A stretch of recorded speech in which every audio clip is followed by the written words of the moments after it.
అదే RTV app వార్తల్ని క్షణాల్లో చదివే అవకాశం ఉంటుంది. ఒక న్యూస్ పేపర్, ఒక టెలివిజన్ ఛానల్ మీ చేతుల్లో ఎప్పుడూ ఉంటాయి. సుప్రీంకోర్టులో ఎస్సీ వర్గీకరణ ఏకీభవించిన పెదప రాష్ట్రంలో కొన్ని వర్గాలు వ్యతిరేకిస్తుండగా మరికొన్ని వర్గాలు ఏకీభవిస్తున్నాయి. ఈ నేపథ్యంలోనే మాజీ మంత్రి డొక్కా మాణిక్యాలరావు గారు మనతో పాటు ఉన్నారు. వారిని అడిగి సుప్రీంకోర్టు వర్గీకరణ విధానం సమంజసమా కాదా అని చెప్పి అడిగి తెలుసుకుందాం. సార్, ఇవాళ సుప్రీంకోర్టులో ఎస్సీ వర్గీకరణ జరిగింది. దీని పట్ల మీరు ఎలా భావిస్తున్నారు? ఇది సామాజిక న్యాయంలో ఒక ముందడుగు. ఎప్పటి నుంచో సమాజంలో కింద వర్గాలు, అణచివేయబడిన వర్గాలు మాకు ఆవిడ సామాజిక న్యాయం కావాలని అడుగుతూ ఉన్నాయి. దానికోసం గత చాలా కాలం జరుగుతున్న 30 ఏళ్ళ నుంచి బాగా ప్రచారం జరుగుతుంది, ఉద్యమాలు జరుగుతూ ఉన్నాయి. దానిలో భాగంగా రాష్ట్రంలో చాలా కార్యక్రమాలు జరిగాయి. సుప్రీంకోర్టు ఆ విషయాన్ని మొన్న 7 ధర్మాసనం వర్గీకరణ రాష్ట్రాలు చేసుకోవచ్చు, ఇది ఫెడరలిజానికి సంబంధించిన అంశం, రాష్ట్రాల హక్కుల్లో ఈ విషయం ఉంది కాబట్టి ఈ రాష్ట్రాల హక్కులు మేము భంగం వాటిల్లో చేయమని చెప్పారు. కాబట్టి రాష్ట్ర ప్రభుత్వాలు ఎవరు కావాలనుకుంటే వాళ్ళు చేసుకోవచ్చు, అది రాష్ట్ర ప్రభుత్వాల ఇష్టం. సార్, ఇవాళ కాంగ్రెస్ పార్టీలోని మాజీ కేంద్ర మంత్రి సుప్రీంకోర్టు వర్గీకరణ విధానాన్ని వ్యతిరేకిస్తున్నారు. దీన్ని ఎలా భావించాలి? అంటే వారు ఏం మాట్లాడారో నాకు తెలియదు. ఇది ఎవరికి వ్యతిరేకంగా, ఎవరికి అనుకూలంగా కాదు. దీంట్లో సామాజిక న్యాయం గెలిచింది. ఆల్రెడీ బీసీ వర్గాల్లో ఏబిసిడి వర్గీకరణ ఉంది. ఇప్పుడు ఎస్సీలో కూడా ఏబిసిడి వర్గీకరణ చేసుకోవడానికి అవకాశం ఉంది.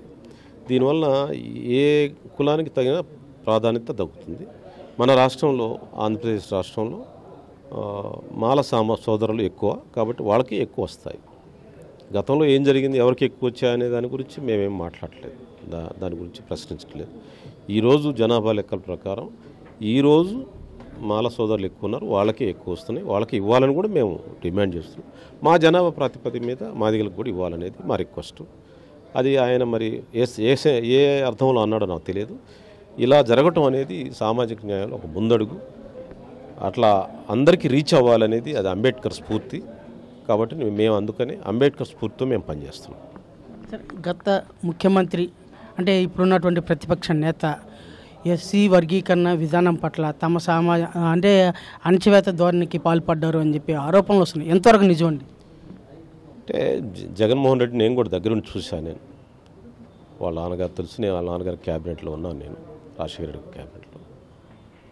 వర్గీకరణనే కాదు, సమాజంలో అతనికి ఓట్ బ్యాంక్ పాలిటిక్స్, అతను పవర్ పాలిటిక్స్, అతనికి సామాజిక న్యాయం అంటే తెలియదు. అతనికి అధికారం కావాలి, అధికారం ఉంటే సంపాదించుకోవచ్చు అనేది వెరీ బిజినెస్ పర్సన్, అతను బిజినెస్ మైండ్ అతను. అందువల్ల ఓట్ బ్యాంక్ని అంటే ఎస్సీ, ఎస్టీ, బీసీ, నా ఎస్సీలు, నా ఎస్టీలు, నా బీసీలు, నా మైనారిటీస్ వాళ్ళ ముందు పెట్టి వెనకాల చేయాల్సినది చేశాడు. కానీ సమాజంలో మొత్తం ఒక విషపూరితమైన వాతావరణం వచ్చింది. ఆ ఫలితమే మొన్న తీర్పు. కాబట్టి జగన్మోహన్ రెడ్డి గారు సామాజిక న్యాయం తెలియదు ఆయనకి. ఆయన సమాజంలో అణచివేయ వర్గాలకు వ్యతిరేకతను. నువ్వు బీసీలో చూసుకుని బీసీలో కూడా పైన ఉన్న వాళ్ళకే టికెట్లు ఇస్తాడు, కింద ఉన్న వాళ్ళకి ఎంకరేజ్ చేయడు. అట్లనే ఎస్సీలో కూడా డబ్బున్న వాళ్ళకే సాయం చేస్తాడు, కింద వాడికి చేయడు. ఇది నైజం. అది అతను సామాజిక న్యాయం వ్యతిరేకత. సార్, ఇప్పుడు అదే జగన్మోహన్ రెడ్డి గారు హత్యా రాజకీయాలకు పాల్పడిన వారిని వెంట పెట్టుకొని తిరగడం సమాజానికి ఎలాంటి ఇండికేషన్ పోతుందని భావించారు? రాజకీయాలని పెద్ద కలుషితం చేశాడు.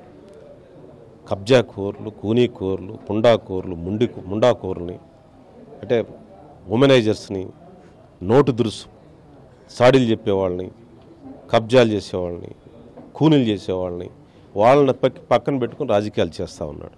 అది రాజకీయాలు వాంఛనీయం కాదు. అలాంటి రాజకీయాలని ప్రజలు తృణీకరించారు మన ఎన్నికల్లో. దాని మీద ఒక స్పెషల్ చట్టం చేసి వాళ్ళందరూ రాజకీయాల నుంచి భవిష్యత్తులో రాకుండా డిస్క్వాలిఫై చేయాల్సిన అవసరం. అంటే ఇవాళ ఇలాంటి రాజకీయ సమాజంలో మీరు ఎలాంటి సందేశం ఇస్తారండి?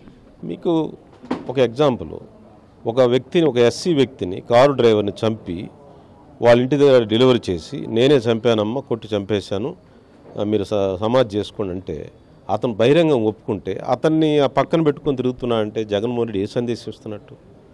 అదేవిధంగా శిరోమణి కేసులో శిక్షపడినటువంటి రామచంద్రపురం ఎక్స్ఎమ్మెల్యే గారికి ఆయన్ని పదవి ఇచ్చి ఆయన మళ్ళీ ఎమ్మెల్యే ఇచ్చి కూర్చోబెట్టడం, శిక్ష పడింది ఆయనకి. ఎలాంటి సంకేతం? ఆయనకి ఎస్సీల మీద ప్రేమ ఉన్నట్ట?